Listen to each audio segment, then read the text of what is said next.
Start by plotting a consistent tile layout before you mortar any tiles so the pattern and direction read correctly across the whole room.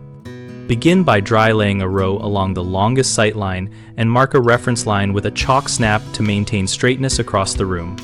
For printed or directional tiles, inspect the back of each tile for manufacturer arrows and orient every tile so those arrows point the same way as you set them. Use a laser level or long straight edge to extend your reference line across the floor and periodically realign it as you work to prevent cumulative drift.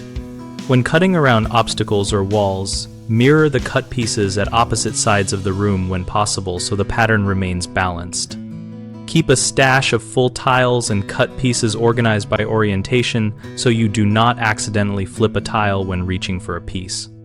Check your work every 10 to 15 minutes by standing farther back and viewing along the sight line to catch any misoriented tiles before the mortar sets.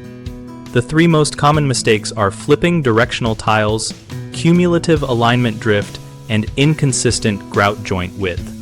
Flipping directional tiles happens when workers ignore the manufacturer arrows and set tiles rotated, which breaks the printed pattern.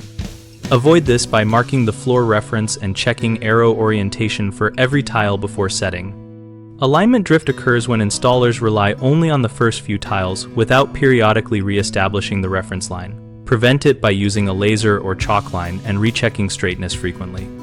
Inconsistent joint width creates a wavy or chaotic look even when pattern orientation is correct. Maintain consistent space using the same size spacers and remove or replace any warped spacers immediately. At bighomeprojects.com, we help homeowners find local contractors and compare their past projects for similar patterned tile work. We also help contractors get leads and connect with homeowners, and our site includes a discussion community where installers and homeowners share tips and ask practical questions.